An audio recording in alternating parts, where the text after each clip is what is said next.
Assalamualaikum warahmatullahi wabarakatuh. Kembali lagi di channel Lebung Berani.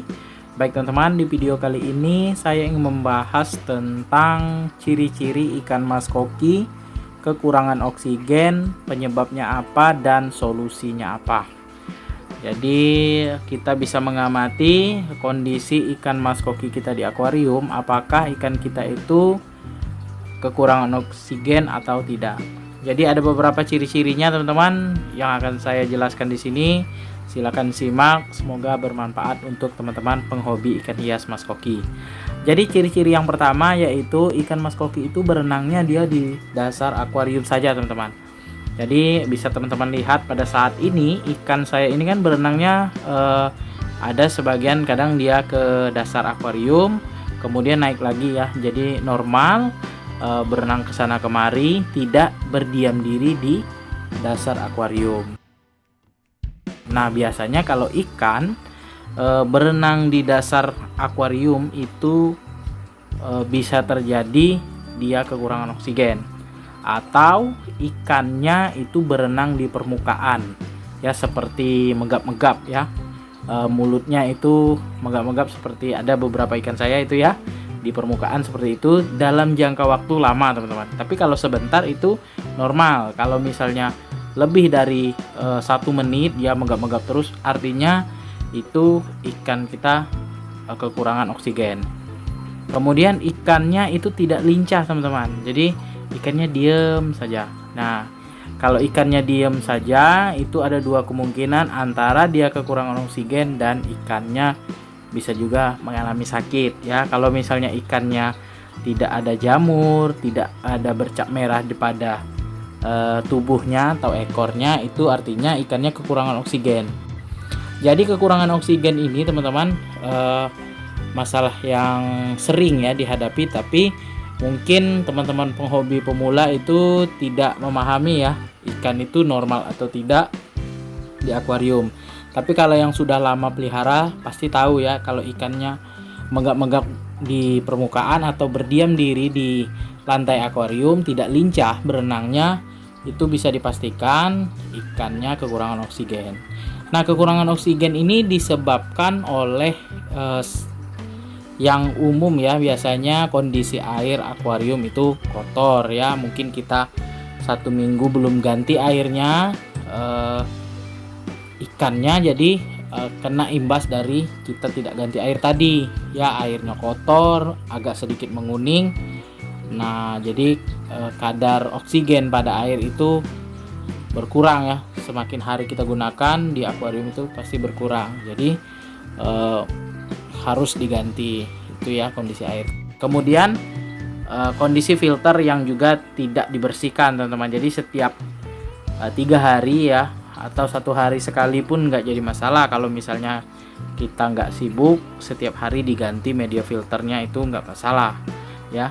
Kondisi media filter yang kotor itu bisa juga menyebabkan ikan kita itu kekurangan oksigen teman-teman. Kemudian penyebab selanjutnya adalah kotoran ikan mas koki itu tidak tersedot oleh pompa akuarium teman-teman. Itu bisa menyebabkan ikan kita kekurangan oksigen, karena kotoran yang tidak tersedot oleh pompa akuarium akan mengendap tercampur oleh air akuarium kita, menyebabkan kondisi air akuarium kita itu menjadi tidak baik atau kotor ya. Jadi itulah yang menyebabkan ikan mas koki kita itu berebut oksigen dia dengan ikan yang lain. Ditambah lagi kita pelihara ikannya banyak, lebih dari 10 ekor di setiap akuariumnya ya. Jadi usahakan filter akuarium kita itu harus bagus ya, tidak harus pakai yang premium, tapi susunannya bagus, peletakan pompanya bagus, kemudian pompanya sesuai dengan volume air ya.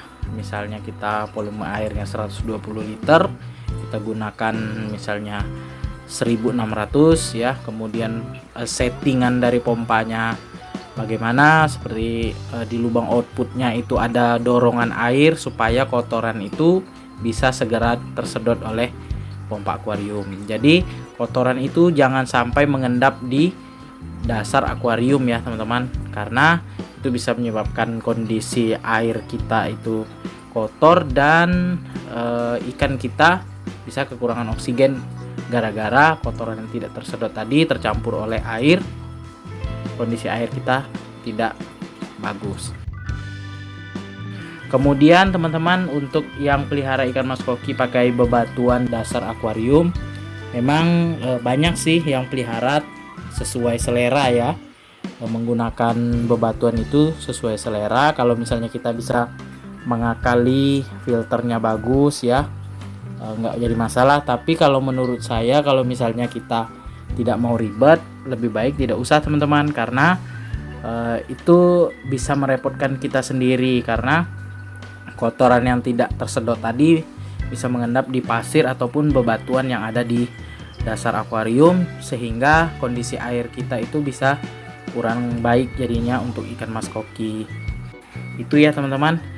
Jadi kalau ditanya bahaya atau tidak ikan mas koki itu kekurangan oksigen, itu tentu saja bahaya ya teman-teman, karena kalau tidak diatasi dengan baik dan benar, maka yang terjadi adalah ikan mas koki yang kita pelihara bisa mengalami kematian massal teman-teman.